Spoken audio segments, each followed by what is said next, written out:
ईश्वर जे सर्वशक्तिमान सबू करि पारंती ए महान सत्य को प्रकाश करिथिबा आमे लक्ष्य करूछु। जदि ईश्वर समस्त प्रकृति को नियंत्रण करि पारंती से कौन आपण को ओ मो जीवन परिस्थिति को नियंत्रण करिवे नाही। गति प्रदीप सेही निराशरे आशा देई ए घोर दुर्दिन काले बंधुर पथ धारे दिए से जे शांति शिखा दिए से जे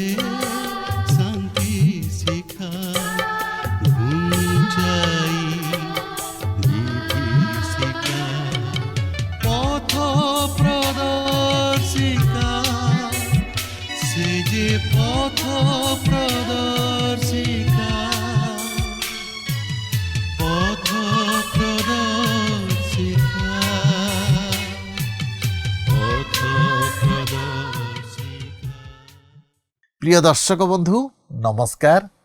प्रभु जीशु मधुर नाम आपण को पथ प्रदर्शिका कार्यक्रम को स्वागत करुअछि।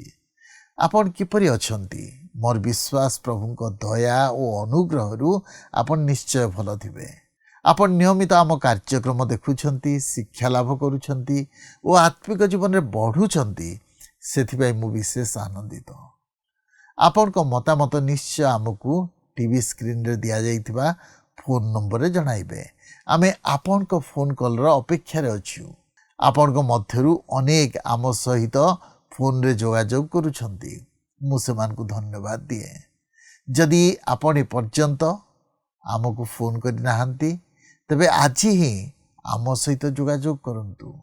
ए कार्यक्रम मध्य देई पुणी थरे आपण को सहित साक्षात करिवार सुयोग पाइथिबारु मु प्रभु को धन्यवाद दिए। प्रभु आपण को बहुल भाव आशीर्वाद करंतु। आईब पुस्तकर समस्त घटना को यदि आमे लक्ष्य करूँ तेबे मने हुए आईबंक कठिन परिस्थिति मध्यरे तांको तिनी बंधुंक मिथ्या अभियोग, अनुयोग और निंदा करिबा समय ईश्वर नीरव रहिथिबा परि मने हेउथिला, किंतु ईश्वर नीरव नथिले। आजिर कार्यक्रम रे आमे एक कथा लक्ष्य करिबा जे ईश्वर तांको निरूपित समय उत्तर देउछंती। से प्रश्न परे प्रश्न करुछंती। घुन्नुबाय मध्य देई आईबंक सहित कथाबार्ता करुछंती। जो तीन जन बंधु आईबंकु पापी बोली कहउछंती, निंदा करुछंती, सेमानक सहित कथाबार्ता न करी आईबंक सहित कथाबार्ता करुछंती। ईश्वर कौन करि पारिबे ओ मनुष्य कौन करि पारिबो ताहा कहउछंती। एते समय धरी आईब चाहूथिले जे ईश्वर एथिर समाधान करंतु। जदि से दोषी अबा ईश्वर को दृष्टि पाप करिछंती ताहा देखै दियंतु, जेपरि से पाप स्वीकार करिबे ओ मुक्त हेबे। तांको कष्टकर परिस्थितिर अंत हेबो। तांको बंधु मानक निंदा अपमान रक्षा पाइबे। ईश्वर शेष रे जितेबाला आईबंक सहित कथबार्ता करुछंती, आईब दोषी कि निर्दोषी ताहा से कहूनाहांती, किंतु कहउछंती ईश्वर किपरि पृथ्वी और आकाश मंडल निर्माण कले, समुद्र को किपरि सीमा लंघिबा को दियंती नहीं, ताहा आमे एठारे देखिबा को पारू। ईश्वर जे सर्वशक्तिमान सबू करि पारंती ए महान सत्य को प्रकाश करिथिबा आमे लक्ष्य करूछु। जदि ईश्वर समस्त प्रकृति को नियंत्रण करि पारंती से कौन आपण को ओ मो जीवन परिस्थिति को नियंत्रण करिवे नाही। आज कौन आम भरोसा तांको ऊपर अछि कि? तबे आसंतु ए संपर्क रे अधिक पुंखानुपुंख भावे आलोचना करिबा पूर्वरु एक भक्तिमूलक गीत शुणिबा।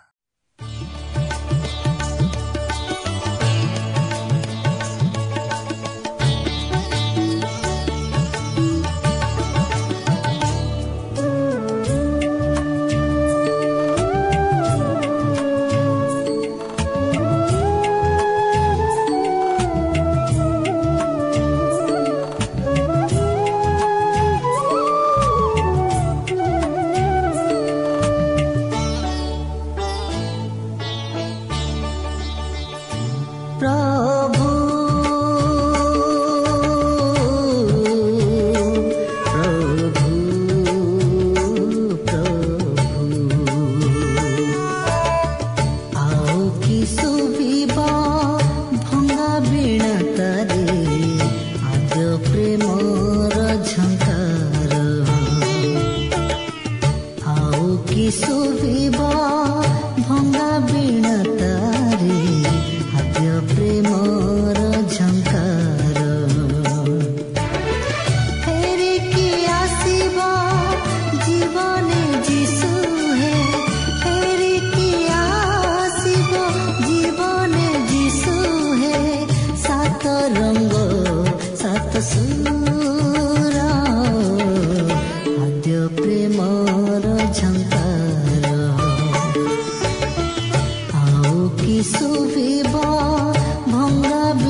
ଗଲି ସବୁ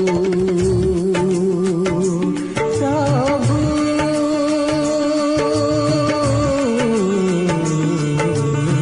ଭୁଲି ଗଲି ସବୁ ପୁରୁଣା ସ୍ମୃତିକୁ ପ୍ରାର୍ଥନାରେ ଥିଲେ କହି ଯେତେ ଦୁଃଖ ଝଡ଼ ଆସିଲେ ଯୀଶୁ ହେ ସବୁକୁ ଦେବି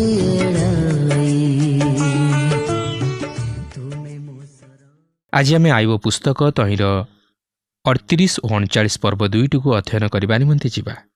ଏହି ପର୍ବ 2ଟିର ମୁଖ୍ୟ ପ୍ରସଙ୍ଗ ହେଉଛି ସଦାପ୍ରଭୁ ଓ ଆଇବ।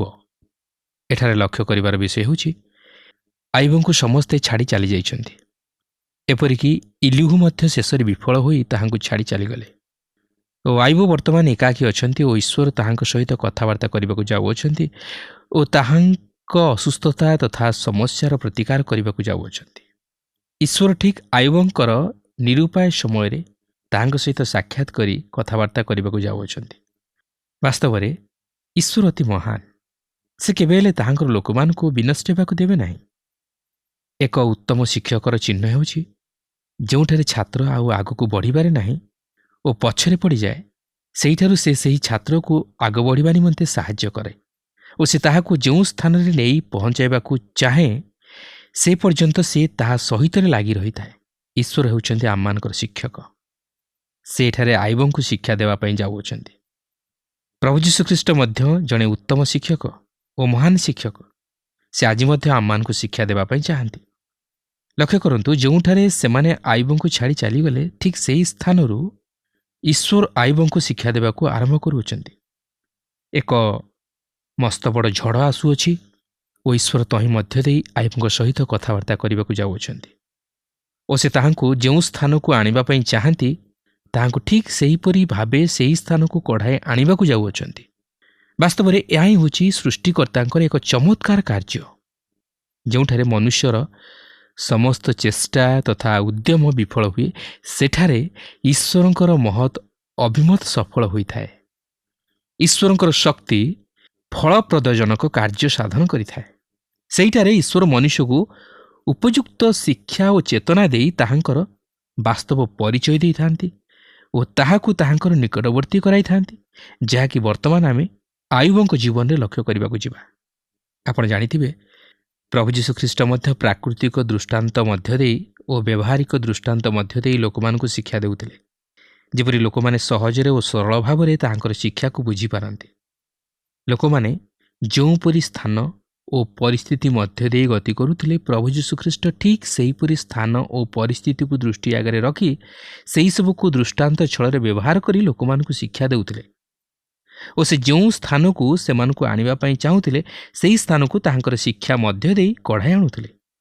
ଏହା ହିଁ ଥିଲା ତାହାଙ୍କର ଶିକ୍ଷାର ଏକ ଚମତ୍କାରିତା ଓ ଈଶ୍ୱରଙ୍କ ବାକ୍ୟର ଆରମ୍ଭରୁ ଶେଷ ପର୍ଯ୍ୟନ୍ତ ଆମେ ସେହି ପ୍ରକାର ଶିକ୍ଷାର ମାଧ୍ୟମ ଲକ୍ଷ୍ୟ କରିବାକୁ ପାରୁ। ଜୀବନର ପ୍ରତ୍ୟେକ ପରିସ୍ଥିତିରେ, ପ୍ରତ୍ୟେକ କ୍ଷେତ୍ରରେ ଓ ପ୍ରତ୍ୟେକ ସମସ୍ୟାରେ ଏହି ବାକ୍ୟ ହିଁ ଆମକୁ ଉପଯୁକ୍ତ ଶିକ୍ଷା ଦେଇଥାଏ ଓ ଆମେ ଯେଉଁଠାରେ ଅଛୁ ସେଇଠାରୁ ହିଁ ଆମକୁ ଶିକ୍ଷା ଦେଇଥାଏ ଓ ଈଶ୍ୱର ଆମକୁ ଯେଉଁ ସ୍ଥାନରେ ଆଣି ପହଞ୍ଚାଇବାକୁ ଚାହାନ୍ତି ସେହି ସ୍ଥାନକୁ କଢ଼ାଇ ଆଣିଥାନ୍ତି। ତେଣୁ ଆମେ ଏଠାରେ ମଧ୍ୟ ଲକ୍ଷ୍ୟ କରୁଅଛୁ ଯେ ଆୟୁବ ବର୍ତ୍ତମାନ ଯେଉଁପରି ପରିସ୍ଥିତିରେ ଅଛନ୍ତି, ଠିକ୍ ସେଇଠାରୁ ଈଶ୍ୱର ତାହାଙ୍କୁ ଶିକ୍ଷା ଦେବାକୁ ଯାଉଅଛନ୍ତି। ଦେଖନ୍ତୁ 38 ପର୍ବର ପ୍ରଥମ ପଦରେ ଏହିପରି ଲେଖା ଅଛି, ଅନନ୍ତର ସଦାପ୍ରଭୁ ଘୂର୍ଣ୍ଣିବାୟ ମଧ୍ୟରୁ ଆୟୁବକୁ ଉତ୍ତର ଦେଇ କହିଲେ। ଈଶ୍ୱର ସେହି ଘୂର୍ଣ୍ଣିବାୟ ମଧ୍ୟରୁ ଆୟୁବଙ୍କୁ ଉତ୍ତର ଦେଉଛନ୍ତି। ଯେଉଁ ଘୂର୍ଣ୍ଣିବାୟୁ ବର୍ତ୍ତମାନ ଆୟୁବଙ୍କ ଉପରକୁ ମାଡ଼ି ଆସୁଛି, ସେହି ଘୂର୍ଣ୍ଣିବାୟୁ ମଧ୍ୟରୁ ଈଶ୍ୱର ଆୟୁବଙ୍କୁ କଥା କହୁଛନ୍ତି। ଈଶ୍ୱର ଜଣେ ସୃଷ୍ଟିକର୍ତ୍ତା ରୂପେ ତାହାଙ୍କ ସହିତରେ କଥାବାର୍ତ୍ତା କରୁଅଛନ୍ତି। 2 ପଦରେ ଲେଖା ଅଛି, ଏ କିଏ ଯେ ଜ୍ଞାନରହିତ କଥା ଦ୍ୱାରା ମନ୍ତ୍ରଣାକୁ ଅନ୍ଧକାରମୟ କରୁଅଛି। ଆମେ ଶେଷରେ ଲକ୍ଷ୍ୟ କରିବାକୁ ପାରିବା ଯେ ଆୟୁବ ନିଜେ ନିଜର କଥା ସବୁକୁ ଜ୍ଞାନରହିତ କଥା ବୋଲି ସ୍ୱୀକାର କରିବାକୁ ରାଜି ହେବେ। ତାହା ହେଉଛି ଜଘନ୍ୟ ଅପରାଧ। ଆମମାନଙ୍କର ବାକ୍ୟ ପ୍ରଚାର ବା ଶିକ୍ଷା ଅଥବା ପରାମର୍ଶ ଜ୍ଞାନରହିତ ହେବା ଉଚିତ ନୁହେଁ। ଏହା ଜ୍ଞାନଜନକ ବାକ୍ୟ ବ୍ୟକ୍ତ କରିବା ଉଚିତ। ଆମମାନଙ୍କ ପ୍ରଚାର ଓ ଶିକ୍ଷା ଜ୍ଞାନଜନକ ହେବା ଆବଶ୍ୟକ, ଯଦ୍ୱାରା ଏହା ଈଶ୍ୱରଙ୍କର ମନ୍ତ୍ରଣାକୁ ବ୍ୟର୍ଥ କରିବ ନାହିଁ, ଈଶ୍ୱରଙ୍କ ବାକ୍ୟ ବିରୁଦ୍ଧ ଶିକ୍ଷା ହେବ ନାହିଁ କିମ୍ବା ଈଶ୍ୱରଙ୍କ ଅଭିମତକୁ ବ୍ୟର୍ଥ କରିବ ନାହିଁ। 3 ପଦରୁ 4 ପଦ ମଧ୍ୟରେ ଏହିପରି ଲେଖା ଅଛି, ଏବେ ତୁମ୍ଭେ ବୀର ପରି ଆପଣା କଟି ବାନ୍ଧ, କାରଣ ଆମ୍ଭେ ତୁମ୍ଭକୁ ପ୍ରଶ୍ନ କରିବା ଓ ତୁମ୍ଭେ ଆମ୍ଭକୁ ବୁଝାଇ ଦିଅ। ଯେତେବେଳେ ଆମ୍ଭେ ପୃଥିବୀର ଭିତ୍ତିମୂଳ ସ୍ଥାପନ କଲୁ, ସେତେବେଳେ ତୁମେ କେଉଁଠାରେ ଥିଲ? ବୁଦ୍ଧି ଥିଲେ ବୁଝାଇ ଦିଅ। ବାସ୍ତବରେ ଏହା ଏକ ଗୁରୁତ୍ୱପୂର୍ଣ୍ଣ ପ୍ରଶ୍ନ, ଯାହାର ଉତ୍ତର କି ମନୁଷ୍ୟ ପାଖରେ ନାହିଁ, ମାତ୍ର ଈଶ୍ୱରଙ୍କ ପାଖରେ ଅଛି। ପୃଥିବୀର ଭିତ୍ତିମୂଳ ସ୍ଥାପିତ ହେବା ପୂର୍ବରୁ ମୁଁ କେଉଁଠି ଥିଲି ବା ଆପଣ କେଉଁଠାରେ ଥିଲେ ବା ଆମମାନଙ୍କର ସ୍ଥିତି କ'ଣ ଥିଲା, ତାହା ଆମେ କହିପାରିବା ନାହିଁ। ମାତ୍ର ଏଠାରେ ପ୍ରଶ୍ନ ହେଉଛି, ଯଦି ଆମେ ନିଜେ ଏହି ସୃଷ୍ଟିର ଉତ୍ପତ୍ତି ପୂର୍ବରୁ ନିଜର ସ୍ଥିତି ବିଷୟରେ ଜାଣିନାହୁଁ, ତାହେଲେ ଆମେ କିପରି ସୃଷ୍ଟିର ଉତ୍ପତ୍ତି ବିଷୟରେ କହିପାରିବା ବା ଏକ ସଠିକ୍ ମନ୍ତବ୍ୟ ଦେଇପାରିବା? ଆଜି ଅନେକ ଲୋକ ଅଛନ୍ତି ଯେଉଁମାନେ କି ଅୟୁତ ବର୍ଷ ପୂର୍ବେ ଯାହା ଯାହା ଘଟିଥିଲା ସେହି ସମସ୍ତ ଜାଣନ୍ତି ବୋଲି ଭାବନ୍ତି। ସେମାନେ ସୃଷ୍ଟିର ଉତ୍ପତ୍ତି ଉପରେ ସେମାନଙ୍କର ଦୃଢ଼ ମତ ବ୍ୟକ୍ତ କରନ୍ତି। ସେମାନେ ଏପରି ଦୃଢ଼ ମତ ବ୍ୟକ୍ତ କରନ୍ତି ସତେ ଯେପରି ସେମାନେ ସେହି ସମୟରେ ସେଠାରେ ଉପସ୍ଥିତ ଥିଲେ, କିନ୍ତୁ ତାହା ଈଶ୍ୱରଙ୍କ ଜ୍ଞାନର କଥା ନୁହେଁ, ମାତ୍ର ମନୁଷ୍ୟର ଜ୍ଞାନର କଥା। ମାତ୍ର ମନୁଷ୍ୟ ପ୍ରତି ଈଶ୍ୱରଙ୍କ ପ୍ରଶ୍ନ, ଯେତେବେଳେ ଆମ୍ଭେ ପୃଥିବୀର ଭିତ୍ତିମୂଳ ସ୍ଥାପନ କଲୁ, ସେତେବେଳେ ତୁମେ କେଉଁଠାରେ ଥିଲ? ବୁଦ୍ଧି ଥିଲେ ଉତ୍ତର ଦିଅ। ଏହାପରେ 5 ପଦରୁ 6 ପଦ ମଧ୍ୟରେ ଲେଖା ଅଛି, ତୁମ୍ଭେ କି ଜାଣ, କିଏ ତହିଁର ପରିମାଣ ନିରୂପଣ କଲା ଅବା କିଏ ତହିଁ ଉପରେ ପରିମାପକ ରଜ୍ଜୁ ପ୍ରସାରିଲା? କାହା ଉପରେ ତହିଁର ଭିତ୍ତିମୂଳ ଦୃଢ଼ୀକୃତ ହେଲା? ଅବା ପ୍ରଭାତୀୟ ନକ୍ଷତ୍ରଗଣ ଏକ ସଙ୍ଗେ ଗାନ କରିବା ବେଳେ? ପ୍ରକୃତରେ ଦେଖିବାକୁ ଗଲେ ଧର୍ମଶାସ୍ତ୍ରର କୌଣସି ବାକ୍ୟ ଲେଖାଯିବା ପୂର୍ବରୁ ଆୟୁବ ପୁସ୍ତକ ଲେଖାଯାଇଥିଲା। ଈଶ୍ୱର ଏପରି ଏକ ସମୟରେ ଆୟୁବଙ୍କ ସହିତ କଥାବାର୍ତ୍ତା ଆରମ୍ଭ କରିଥିଲେ, ଯେଉଁଠାରେ କି ସେ ସେହି ନିର୍ଦ୍ଦିଷ୍ଟ ସମୟରେ ଅର୍ଥାତ୍ ସେହି ସୃଷ୍ଟି ସମୟରେ ସମସ୍ତ ଲୋକମାନଙ୍କୁ କଥା କହିବା ନିମନ୍ତେ ଆରମ୍ଭ କଲେ। ଯେତେବେଳେ ପାଉଲ ସମସ୍ତ ମାନବ ଜାତି ପ୍ରତି ଈଶ୍ୱରଙ୍କ ଭାବବାଣୀ ବିଷୟ ନେଇ ପ୍ରକାଶ କରିବାକୁ ଆରମ୍ଭ କରନ୍ତି, ସେତେବେଳେ ସେ ଏହି ସୃଷ୍ଟିର ସମୟରୁ ହିଁ ଆରମ୍ଭ କରନ୍ତି। ଦେଖନ୍ତୁ ରୋମିଓ 1 ପର୍ବର 18 ପଦରୁ 20 ପଦରେ ଲେଖା ଅଛି, କାରଣ ଯେଉଁ ଲୋକମାନେ ଅଧର୍ମରେ ସତ୍ୟକୁ ପ୍ରତିରୋଧ କରନ୍ତି, ସେମାନଙ୍କର ସମସ୍ତ ଅପବିତ୍ରତା ଓ ଅଧର୍ମ ବିରୁଦ୍ଧରେ ସ୍ୱର୍ଗରୁ ଈଶ୍ୱରଙ୍କ କ୍ରୋଧ ପ୍ରକାଶିତ ହେଉଅଛି। ଯେଣୁ ଈଶ୍ୱରଙ୍କ ସମ୍ବନ୍ଧରେ ଯାହା ଜ୍ଞାତବ୍ୟ ତାହା ସେମାନଙ୍କ ଅନ୍ତରରେ ପ୍ରକାଶିତ ହୋଇଅଛି। ଈଶ୍ୱର ତ ସେମାନଙ୍କ ନିକଟରେ ତାହା ପ୍ରକାଶ କରିଅଛନ୍ତି। ଜଗତର ସୃଷ୍ଟି କାଳାବଧି ତାହାଙ୍କର ଅଦୃଶ୍ୟ ଗୁଣସମୂହ ଅର୍ଥାତ୍ ତାହାଙ୍କର ଅନାଦି ଅନନ୍ତ ଶକ୍ତି ଓ ଈଶ୍ୱରତ୍ୱ ସୃଷ୍ଟ ବସ୍ତୁଗୁଡ଼ିକ ଦ୍ୱାରା ବୋଧଗମ୍ୟ ହୋଇ ସ୍ପଷ୍ଟ ରୂପେ ପ୍ରତୀୟମାନ ହେଉଅଛି, ଯେପରି ସେମାନଙ୍କର ଉତ୍ତର ଦେବାର ବାଟ ନଥାଏ। ଏଠାରେ ଏକ ଗୁରୁତ୍ୱପୂର୍ଣ୍ଣ ବିଷୟ ଲକ୍ଷ୍ୟ କରିବେ ଯେ ଈଶ୍ୱର ତାହାଙ୍କର ସେହି ସୃଷ୍ଟିର ମଧ୍ୟ ଦେଇ ସେହି ସମୟରେ ଆୟୁବଙ୍କୁ ଓ ସମସ୍ତ ଲୋକଙ୍କୁ କଥା କହିଥିଲେ। ସେମାନେ ସେହି ସୃଷ୍ଟିର ମଧ୍ୟ ଦେଇ ଈଶ୍ୱରଙ୍କୁ ଜାଣିବାକୁ ପାରିଥିଲେ, ମାତ୍ର ସେମାନେ ବହୁ ଈଶ୍ୱରଙ୍କୁ ପୂଜା କରିବାକୁ ଆରମ୍ଭ କଲେ। ସେମାନେ ପ୍ରକୃତରେ ସୃଷ୍ଟିକର୍ତ୍ତାଙ୍କୁ ଛାଡ଼ି ସୃଷ୍ଟ ବସ୍ତୁମାନଙ୍କୁ ପୂଜା କରିବାକୁ ଲାଗିଲେ। ଏହା ହିଁ ପ୍ରେରିତ ପାଉଲ ରୋମିଓ ପତ୍ରର 1 ପର୍ବର 21ରୁ 23 ପଦରେ ପ୍ରକାଶ କରନ୍ତି। ଦେଖନ୍ତୁ ସେଠାରେ ଏହିପରି ଲେଖା ଅଛି, କାରଣ ସେମାନେ ଈଶ୍ୱରଙ୍କୁ ଜାଣି ତାହାଙ୍କୁ ଈଶ୍ୱର ବୋଲି ଗୌରବ ଦେଲେ ନାହିଁ କି ଧନ୍ୟବାଦ ଦେଲେ ନାହିଁ, କିନ୍ତୁ ଆପଣା ଆପଣା ଅସାର ତର୍କ ବିତର୍କରେ ଜଡ଼ିତ ହେଲେ ଓ ସେମାନଙ୍କର ଅବୋଧ ମନ ଅନ୍ଧକାରମୟ ହେଲା। ନିଜ ନିଜକୁ ଜ୍ଞାନୀ ବୋଲି ମନେ କରି ସେମାନେ ମୂର୍ଖ ହେଲେ। ପୁଣି ଅକ୍ଷୟ ଈଶ୍ୱରଙ୍କ ଗୌରବକୁ କ୍ଷୟଣୀୟ ମନୁଷ୍ୟ, ପକ୍ଷୀ, ଚତୁଷ୍ପଦ ପ୍ରାଣୀ, ସରୀସୃପାଦିଙ୍କ ଆକୃତିଯୁକ୍ତ ପ୍ରତିମାରେ ପରିଣତ କଲେ। ତେବେ ମୁଁ ଏହି ବିଷୟ ଉପରେ ଅଧିକ କିଛି କହିବାକୁ ଯାଉନାହିଁ, କାରଣ ଏହା ସୃଷ୍ଟି ବିଷୟ ନେଇ ପ୍ରକାଶ କରେ, ଯେଉଁ ସୃଷ୍ଟି ମଧ୍ୟରେ ଆପଣ ଓ ମୁଁ ବସବାସ କରୁଅଛୁ।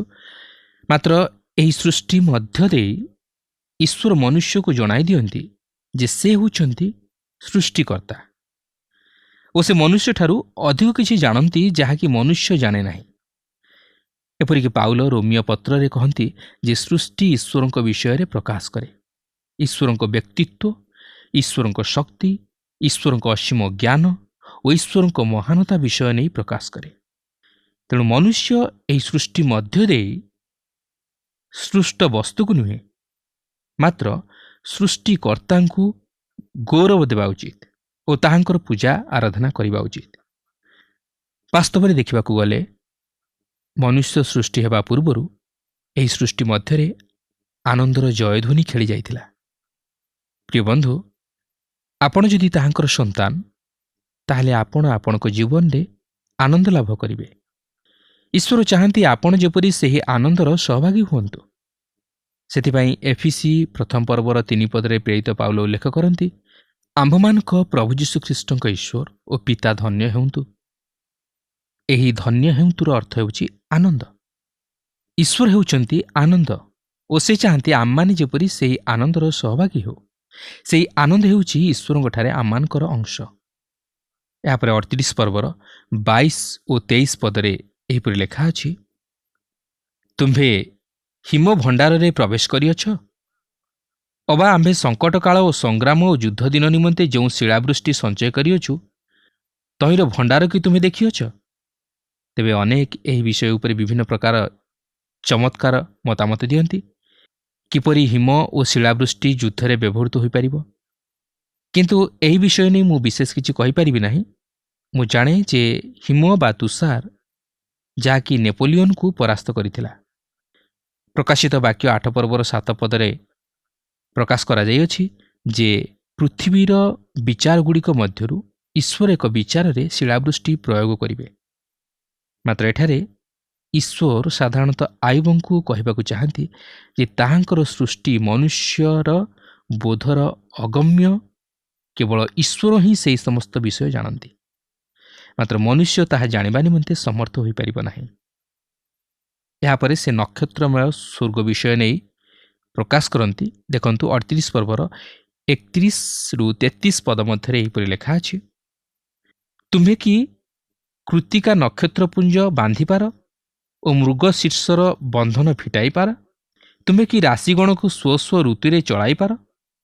ଅବା ତୁମେ କି ସ୍ୱାତି ଓ ତହିଁର ସହଚର ଗଣକୁ ପଥ ଦେଖାଇପାର? ତୁମେ କି ଆକାଶମଣ୍ଡଳ ବିଧାନ ସବୁ ଜାଣ? ତୁମେ କି ପୃଥିବୀରେ ତହିଁର କର୍ତ୍ତୃତ୍ୱ ସ୍ଥାପନ କରିପାର? ଆମ୍ଭେମାନେ ସେହି ଆକାଶମଣ୍ଡଳରେ ବିଚ୍ଛୁରିତ ହୋଇ ରହିଥିବା ନକ୍ଷତ୍ରଗୁଡ଼ିକ ବିଷୟରେ କ'ଣ ଜାଣୁ? ମୁଁ ଜାଣେ ନା ଅତୀତର ସେହି ଲୋକମାନେ ନକ୍ଷତ୍ରମାନଙ୍କ ବିଷୟରେ କେତେ ଦୂର ଜାଣନ୍ତି। ମାତ୍ର ପ୍ରକୃତରେ ସେମାନେ ସେହି ସମସ୍ତ ବିଷୟକୁ ଜାଣିବା ନେଇ ଆମ୍ଭେମାନେ ସେମାନଙ୍କୁ ଯେତେ ସମ୍ମାନ ଦେଉ, ତାଠାରୁ ସେମାନେ ଯଥେଷ୍ଟ ଅଧିକ କିଛି ମଧ୍ୟ ଜାଣନ୍ତି। ମୋର ଜାଣିବାରେ ମିଶ୍ରୀୟମାନେ ସଠିକ୍ ଭାବେ ସୂର୍ଯ୍ୟର ଦୂରତ୍ୱକୁ ମଧ୍ୟ ମାପିବା ନିମନ୍ତେ ସମର୍ଥ ହୋଇଥିଲେ। ତେଣୁକରି ସେମାନେ କିଛି ଜ୍ଞାନ ଆହରଣ କରିଥିଲେ। ଆପଣ କ'ଣ ସୃଷ୍ଟିର ମଧ୍ୟ ଦେଇ ଈଶ୍ୱରଙ୍କୁ ଜାଣିପାରିଛନ୍ତି କି? ଆପଣଙ୍କର ସୃଷ୍ଟି ମଧ୍ୟ ଦେଇ ଈଶ୍ୱରଙ୍କୁ ଜାଣିପାରିବେ କି? ମୁଁ ଭାବୁଛି ଈଶ୍ୱର ଏଠାରେ ଆୟୁବଙ୍କୁ ସ୍ପଷ୍ଟ ଭାବେ ଜଣାଇ ଦେବାକୁ ଚାହାନ୍ତି ଯେ ସୃଷ୍ଟି ତାହାଙ୍କର ମହାନତାକୁ ପ୍ରକାଶ କରେ। ଜଣେ ସୃଷ୍ଟି ମଧ୍ୟ ଦେଇ ଈଶ୍ୱରଙ୍କ ବିଷୟରେ ଜାଣିପାରିବ, ମାତ୍ର ସୃଷ୍ଟି ଈଶ୍ୱରଙ୍କର ସେହି ଉଦ୍ଧାରର ଜ୍ଞାନ ମଧ୍ୟକୁ ଜଣେ ମନୁଷ୍ୟକୁ ଆଣିପାରିବ ନାହିଁ। ତେବେ ଆୟୁବ 38 ପର୍ବଟି ଈଶ୍ୱରଙ୍କର ସେହି ଅତୀତର ସୃଷ୍ଟି ମଧ୍ୟରେ ଈଶ୍ୱରଙ୍କୁ ପ୍ରକାଶ କରେ। ମାତ୍ର 39 ପର୍ବଟି ପ୍ରକୃତି ମଧ୍ୟରେ ଈଶ୍ୱରଙ୍କୁ ପ୍ରକାଶ କରିବ, ଯାହାକି ଈଶ୍ୱରଙ୍କୁ ତାହାଙ୍କ ସୃଷ୍ଟିର ଭାର ବହନକାରୀ ଭାବେ ଉପସ୍ଥାପିତ କରେ। ବର୍ତ୍ତମାନ ତାହାଙ୍କର ସୃଷ୍ଟି ମଧ୍ୟ ଦେଇ ଏହା ହିଁ ତାହାଙ୍କର ଭାବବାଣୀ। ସେ ସୃଷ୍ଟି ମଧ୍ୟ ଦେଇ ନିଜକୁ ପ୍ରକାଶ କରନ୍ତି। ଦେଖନ୍ତୁ 39 ପର୍ବର ପ୍ରଥମ ପଦରେ ଏହିପରି ଲେଖା ଅଛି, ତୁମେ କି ଶୈଳବାସିନୀ ବନ୍ୟ ଛାଗିର ପ୍ରସବ କାଳ ଜାଣ, ଅବା ହରିଣୀର ପ୍ରସବ ରୀତି ନିର୍ଣ୍ଣୟ କରିପାର। ଈଶ୍ୱର ହେଉଛନ୍ତି ପ୍ରକୃତିର ଈଶ୍ୱର। ପ୍ରକୃତି ମଧ୍ୟରେ ଯେଉଁ ସମସ୍ତ ବିଷୟ ଘଟେ ତାହା ଈଶ୍ୱର ଘଟାଇଥାନ୍ତି। ଈଶ୍ୱରଙ୍କ ବିହୁନେ ପ୍ରକୃତି ମୃତ ହୋଇଯିବ। କୌଣସି ଋତୁର ପରିବର୍ତ୍ତନ ହେବ ନାହିଁ କି କୌଣସି ବିଷୟର ଚଳନ ହେବ ନାହିଁ। ଯଦି ଏହି ପ୍ରକୃତିର ପଛରେ କୌଣସି ସୃଷ୍ଟିକର୍ତ୍ତା ନାହାନ୍ତି କିମ୍ବା ରକ୍ଷାକର୍ତ୍ତା ନାହାନ୍ତି, ତାହେଲେ ଏହା ଅଚଳ ହୋଇଯିବ ଓ ମୃତ ପ୍ରାୟ ପଡ଼ି ରହିବ। ଏହା ହିଁ ଈଶ୍ୱର ଏହି ସୃଷ୍ଟି ମଧ୍ୟ ଦେଇ ଆୟୁବଙ୍କୁ କିଛି କହିବାକୁ ଚାହିଁଥିଲେ। ସେଠାରେ ତାହାଙ୍କର ମହାନତାକୁ ତାହାଙ୍କର ସୃଷ୍ଟି ମଧ୍ୟ ଦେଇ ପ୍ରକାଶ କରିଅଛନ୍ତି। ଏହି ପ୍ରକାର ଭାବରେ ଏହି 39 ପର୍ବଟି ସମାପ୍ତ ହୁଏ ଓ ଈଶ୍ୱର ଏହି 39 ପର୍ବରେ ସୃଷ୍ଟି ମଧ୍ୟ ଦେଇ ତାଙ୍କର ମହାନତାକୁ ପ୍ରକାଶ କରିଅଛନ୍ତି। ତେବେ ମୁଁ ସେହିସବୁକୁ ଆଉ ବର୍ତ୍ତମାନ ଅଧ୍ୟୟନ କରିବା ପାଇଁ ଯାଉନାହିଁ, ଯେହେତୁ ସମୟ ମଧ୍ୟ ଅତି ଅଳ୍ପ। ମାତ୍ର ଏଠାରେ ମୁଁ କହି ରଖେ ଯେ ଆମେ ପ୍ରତ୍ୟେକ ଈଶ୍ୱରଙ୍କୁ ଜାଣୁ। ଏହି ସୃଷ୍ଟି ମଧ୍ୟ ଦେଇ ଆମେ ପ୍ରତ୍ୟେକ ଈଶ୍ୱରଙ୍କର ସେହି ଶକ୍ତିର କାର୍ଯ୍ୟକୁ ଜାଣୁ। ଈଶ୍ୱର ଯେ ଅଛନ୍ତି ଆଉ ଈଶ୍ୱର ଯେ ଏହି ସମସ୍ତ ସୃଷ୍ଟିକର୍ତ୍ତା, ଏହା ମଧ୍ୟ ଆମେ ଜାଣୁ। ମାତ୍ର ଦୁଃଖର ବିଷୟ ହେଉଛି ଯେ ଆମେ ନିଜର ଜୀବନକୁ ଜାଣୁନା। ନିଜର ଜୀବନ ମଧ୍ୟ ଦେଇ ସେହି ସୃଷ୍ଟିକର୍ତ୍ତାଙ୍କର ମହତ ଅଭିମତ କ'ଣ ଅଛି ତାହା ବୁଝିବା ପାଇଁ ଆମେ ଚେଷ୍ଟା କରୁନା। ଆଉ ସେଥିପାଇଁ ଆମେ ଈଶ୍ୱରଙ୍କର ଅଭିମତକୁ ମଧ୍ୟ ବୁଝିପାରୁନା। ପ୍ରିୟ ବନ୍ଧୁ, ଆମେ ଜାଣି ରଖିବା ଉଚିତ ଯେ ଈଶ୍ୱର ତାହାଙ୍କର ଏହି ସୃଷ୍ଟି ମଧ୍ୟ ଦେଇ ତାହାଙ୍କର ପରିଚୟ ଦିଅନ୍ତି। ଆଜି ଆମେ ଏହି ସୃଷ୍ଟି ମଧ୍ୟ ଦେଇ ଈଶ୍ୱରଙ୍କର ଶକ୍ତିକୁ ଜାଣୁ ଓ ଈଶ୍ୱରଙ୍କ ବିଷୟରେ ପରିଚୟ ପାଉ। ମାତ୍ର ତଥାପି ଆମେ ସୀମିତ ଜାଣୁ, କିନ୍ତୁ ଏତିକି ଜାଣିଲେ ଯଥେଷ୍ଟ ନୁହେଁ। କାରଣ ଆମେ କେବଳ ଈଶ୍ୱରଙ୍କ ବିଷୟରେ ଜାଣିଦେଲେ ଯଥେଷ୍ଟ ନୁହେଁ, ମାତ୍ର ଈଶ୍ୱରଙ୍କୁ ଜାଣିବା ଆବଶ୍ୟକ ଓ ଏଥି ନିମନ୍ତେ ଆମମାନଙ୍କୁ ସେହି ଉଦ୍ଧାରର ବା ପରିତ୍ରାଣର ଜ୍ଞାନ ଲାଭ କରିବା ଆବଶ୍ୟକ। ସୃଷ୍ଟି ମଧ୍ୟ ଦେଇ ଆମେମାନେ ଈଶ୍ୱରଙ୍କୁ ଜାଣିପାରିବା, ମାତ୍ର ଉଦ୍ଧାର ପାଇପାରିବା ନାହିଁ। ଈଶ୍ୱରଙ୍କୁ ଜାଣିବା ବଡ଼ ବିଷୟ ନୁହେଁ, ମାତ୍ର ନିଜର ପାପରୁ ଉଦ୍ଧାର ପାଇବା, ପରିତ୍ରାଣର ଅନୁଭୂତି ଲାଭ କରିବା ହେଉଛି ସବୁଠାରୁ ବଡ଼ ବିଷୟ।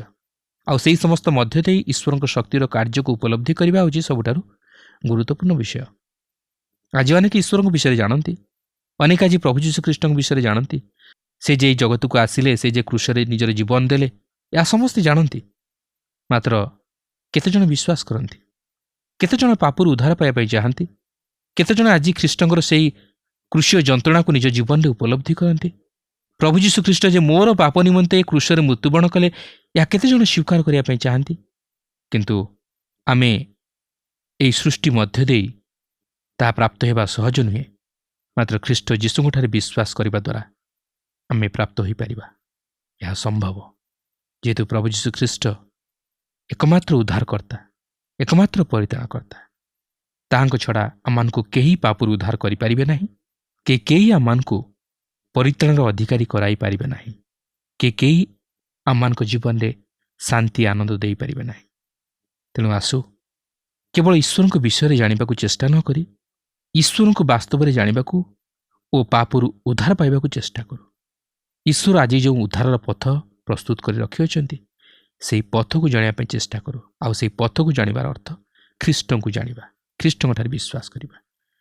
କିନ୍ତୁ ପ୍ରିୟ ବନ୍ଧୁ, ଅନେକ ସମୟରେ ମୁଁ ଦେଖେ ଲୋକେ ପ୍ରକୃତିକୁ ପୂଜା କରନ୍ତି। ସୂର୍ଯ୍ୟ, ବୃକ୍ଷ, ଜଳ, ଏହିସବୁକୁ, ଅଗ୍ନି, ଏହି ସମସ୍ତକୁ ପୂଜା କରନ୍ତି। କିନ୍ତୁ ପ୍ରକୃତିର ସୃଷ୍ଟିକର୍ତ୍ତା କିଏ? ପ୍ରକୃତିର ସୃଷ୍ଟିକର୍ତ୍ତା ହେଉଛନ୍ତି ଈଶ୍ୱର। ତାହେଲେ ଚିନ୍ତା କରନ୍ତୁ, ସୃଷ୍ଟିକର୍ତ୍ତା ବଡ଼ ନା ସୃଷ୍ଟ ବସ୍ତୁ ବଡ଼? ଆଜି ଆମେ ଈଶ୍ୱରଙ୍କୁ କେଉଁ ପ୍ରକାର ଅବସ୍ଥାରେ ରଖିଛୁ? ଈଶ୍ୱର ଏହି ସୁନ୍ଦର ପୃଥିବୀକୁ ସୃଷ୍ଟି କରିଅଛନ୍ତି। ପ୍ରକୃତି ମଧ୍ୟ ତାହାଙ୍କର ନିୟନ୍ତ୍ରଣାଧୀନ, ତାହାଙ୍କ ଦ୍ୱାରା ରଚିତ। କିନ୍ତୁ ଆମେ ଈଶ୍ୱରଙ୍କୁ ଛାଡ଼ି ପ୍ରକୃତିକୁ ଦେଖି ଭୟ କରୁ, ପ୍ରକୃତିର ପୂଜା ଉପାସନା କରୁ। କିନ୍ତୁ ତଦ୍ୱାରା ଆମେ ଭୁଲ କରୁ, ଈଶ୍ୱରଙ୍କ ମନରେ ଦୁଃଖ ଦେଉ। ପ୍ରଭୁ ଚାହାନ୍ତି ଯେପରି ଆମମାନେ ଏହି ସମସ୍ତକୁ ଦେଖି ଈଶ୍ୱରଙ୍କର ଗୌରବ କରୁ, ଈଶ୍ୱରଙ୍କର ପ୍ରଶଂସା କରୁ। ଲୋକମାନେ ସୂର୍ଯ୍ୟ, ଚନ୍ଦ୍ର, ଗ୍ରହ, ନକ୍ଷତ୍ର ଏସବୁକୁ ମଧ୍ୟ ପୂଜା କରନ୍ତି, କିନ୍ତୁ ତାହା ମଧ୍ୟ ଈଶ୍ୱରଙ୍କ ଦ୍ୱାରା ନିୟନ୍ତ୍ରିତ। ତାହେଲେ ମହାନ କିଏ? ମହାନ ହେଉଛନ୍ତି ଈଶ୍ୱର। ତେଣୁ ଆସୁ ଆମମାନେ ସଦାସର୍ବଦା ଏହି ସୃଷ୍ଟିକୁ ଦେଖି, ପ୍ରକୃତିକୁ ଦେଖି ଆମମାନେ ସେମାନଙ୍କୁ ପୂଜା ନ କରୁ, ମାତ୍ର ଆମେ ଈଶ୍ୱରଙ୍କୁ ପୂଜା କରୁ, ଯେହେତୁ ସୃଷ୍ଟି ଠାରୁ ସ୍ରଷ୍ଟା ହେଉଛନ୍ତି ମହାନ। ତେଣୁ ଆସ ସେହି ଖ୍ରୀଷ୍ଟଙ୍କଠାରେ ବିଶ୍ୱାସ କରି ଈଶ୍ୱରଙ୍କର ସନ୍ତାନ ସନ୍ତତି ହେବାର ଅଧିକାର ଲାଭ କରୁ। ପ୍ରଭୁ ପ୍ରତ୍ୟେକଙ୍କୁ ଆଶୀର୍ବାଦ କରନ୍ତୁ। ଆଶା କରୁ ଆଜିର କାର୍ଯ୍ୟକ୍ରମ ଆପଣଙ୍କୁ ନିଶ୍ଚୟ ଭଲ ଲାଗିଥିବ। ଆପଣ ଆତ୍ମିକ ଜୀବନରେ ଉପକୃତ ହୋଇଥିବେ। ଆମେ ଲକ୍ଷ୍ୟ କଲୁ ଯେ ଈଶ୍ୱର ନୀରବତା ଭଙ୍ଗ କରି ଉତ୍ତର ଦେବାକୁ ଆରମ୍ଭ କଲେ। କିନ୍ତୁ ଈଶ୍ୱର ଯାହା କହୁଛନ୍ତି ଆୟୁବଙ୍କ ପ୍ରଶ୍ନର ଉତ୍ତର ନଥିଲା। ଆୟୁବ ତାଙ୍କ କଠିନ ପରିସ୍ଥିତିର କାରଣ ଜାଣିବାକୁ ଚାହୁଁଥିଲେ, କିନ୍ତୁ ଈଶ୍ୱର ତାଙ୍କୁ ସୃଷ୍ଟି ବିଷୟରେ କହୁଛନ୍ତି। ପରମେଶ୍ୱର ସୃଷ୍ଟି କରିଥିବା ସୁନ୍ଦର ପକ୍ଷୀ ଓ ପଶୁମାନଙ୍କ ବିଷୟରେ କହୁଛନ୍ତି। ଆମେ ଯେତେବେଳେ ପଢ଼ୁ ମନେ ହୁଏ ନାହିଁ ଯେ ଏ ସମସ୍ତ ଆୟୁବଙ୍କ ଦୁଃଖର ସମୟରେ ଆୟୁବଙ୍କୁ ସାନ୍ତ୍ୱନା ଦେବ, କି ଅବା ଆୟୁବ ତାଙ୍କ ପ୍ରଶ୍ନର ଉତ୍ତର ପାଇପାରିବେ। କିନ୍ତୁ ଗୋଟିଏ ମହତ୍ କାରଣ ଆମେ ଆବିଷ୍କାର କରିପାରୁ ଯେ କାହିଁକି ଈଶ୍ୱର ଆୟୁବଙ୍କୁ ଏ ସମସ୍ତ ବିଷୟରେ କହୁଛନ୍ତି। ଆୟୁବ ଏ ସମସ୍ତ ସୃଷ୍ଟି ମଧ୍ୟରେ ଜଣେ ଅଟନ୍ତି। ସେ ଯେପରି ତାଙ୍କ ଦୁଃଖ ମଧ୍ୟରେ ବୁଡ଼ି ନ ଯାଇ ଈଶ୍ୱରଙ୍କ ମହାନତା ଓ ଆଶ୍ଚର୍ଯ୍ୟ ସୃଷ୍ଟି ପ୍ରତି ଦୃଷ୍ଟି ଦେବେ ଓ ଈଶ୍ୱରଙ୍କ ଉପରେ ନିର୍ଭର କରିବେ। ଈଶ୍ୱର ଯେ ସବୁ ବିଷୟ ନୂଆ କରି ଗଢ଼ିପାରନ୍ତି ତାହା ସେ ବୁଝିପାରିବେ। ମନୁଷ୍ୟର ଚିନ୍ତା ସୀମିତ, କିନ୍ତୁ ଈଶ୍ୱର ଅସୀମ। ପ୍ରିୟ ବନ୍ଧୁ, ଆମ ସବୁ ପରିସ୍ଥିତିରେ ଅସୀମ ଈଶ୍ୱରଙ୍କ ଉପରେ ଆମେ ନିର୍ଭର କରିପାରୁଛୁ କି? ତାଙ୍କଠାରେ ଭରସା କରୁଛୁ କି? ଆଜି ତ ଆମ ସମୟ ଶେଷ ହେଲାଣି। ପରବର୍ତ୍ତୀ କାର୍ଯ୍ୟକ୍ରମରେ ପୁଣି ଆମେ ଆପଣଙ୍କ ସହିତ ସାକ୍ଷାତ କରିବୁ। ଆପଣଙ୍କଠାରୁ ବିଦାୟ ନେବା ପୂର୍ବରୁ ଆସନ୍ତୁ ପ୍ରାର୍ଥନା କରିବା। ଦୟାଳୁ ପ୍ରେମ ପ୍ରଭୁ, ଆମେ ତୁମର ଧନ୍ୟବାଦ କରୁଅଛୁ ତୁମ ଦୟା, ତୁମ ପ୍ରେମ, ତୁମ ଅନୁଗ୍ରହ ପାଇଁ। ପ୍ରଭୁ, ତୁମ ପ୍ରେମ ଯେ ଅସୀମ। ପ୍ରଭୁ, ଆମମାନଙ୍କ ଜୀବନର ସବୁ ପରିସ୍ଥିତିରେ ତୁମ ପ୍ରେମକୁ ତୁମେ ଉଣା କରିନଥାଅ। ତୁମେ ଆମମାନଙ୍କ ଜୀବନରେ ପ୍ରଭୁ ଆଶ୍ଚର୍ଯ୍ୟ କାର୍ଯ୍ୟ କରିବା ପରମେଶ୍ୱର। ତୁମେ ସମସ୍ତ ବିଷୟକୁ ନୂଆ କରି ଗଢ଼ିବା ପରମେଶ୍ୱର। ପ୍ରଭୁ, ଯେପରି ତୁମେ ଆୟୁବଙ୍କୁ କଥା କହିଲ, ତୁମ ସୃଷ୍ଟି ବିଷୟରେ ଜଣେଇଲ, ପ୍ରଭୁ ସେଇ ପ୍ରକାର ତୁମେ ଆମମାନଙ୍କୁ ନୂତନ ସୃଷ୍ଟି କରି ଗଢ଼ିପାର। ପ୍ରଭୁ, ଆମମାନଙ୍କ ଜୀବନର ସବୁ ପରିସ୍ଥିତିରେ ପ୍ରଭୁ ତୁମେ ଆମମାନଙ୍କୁ ସମ୍ଭାଳିବ ପରମେଶ୍ୱର। ସେଇ ବିଶ୍ୱାସ, ସେଇ ଭରସା ତୁମେ ଆମମାନଙ୍କୁ ଦିଅ ବୋଲି ଆମେ ପ୍ରାର୍ଥନା କରୁଛୁ। ମୋର ଦର୍ଶକ ବନ୍ଧୁମାନଙ୍କୁ ତୁମେ ଆହୁରି ଆଶୀର୍ବାଦ କର। ତୁମ ଉପରେ ନିର୍ଭର ରଖିବା ପାଇଁ ତୁମେ ସାହାଯ୍ୟ କର। ପ୍ରଭୁ, ଧନ୍ୟବାଦ ଦେଉଅଛୁ, ତୁମେ ଆମମାନଙ୍କ ପ୍ରାର୍ଥନା ଶୁଣିଛ, ଉତ୍ତର ଦେଇଛ। ପ୍ରଭୁ, ଏହି ସମୟରେ ପୁଣି ଥରେ ନିଜ ନିଜକୁ ତୁମ ନିକଟରେ ସମର୍ପଣ କରି ଏହି ପ୍ରାର୍ଥନା ଆମମାନଙ୍କ ନିମନ୍ତେ ପ୍ରାଣ ଦେଇଥିବା ପ୍ରିୟ ଯୀଶୁଙ୍କ ନାମରେ ମାଗିଲୁ, ଆମେନ୍। ବହୁତ ବହୁତ ଧନ୍ୟବାଦ। ପ୍ରଭୁ ଆପଣଙ୍କୁ ଆଶୀର୍ବାଦ କରନ୍ତୁ। ଗତ ପ୍ରଶ୍ନର ଉତ୍ତରଟି ହେଉଛି ଏ ପାପ। ଆଜିର ପ୍ରଶ୍ନଟି ହେଉଛି କିଏ ସୂର୍ଯ୍ୟର ଦୂରତ୍ୱକୁ ମାପିବା ନିମନ୍ତେ ସମର୍ଥ ହୋଇଥିଲେ? ଏ ଯାଜକ, ବି ମିଶ୍ରୀୟ, ସି ଆରବୀୟ, ଡି ରାଜା।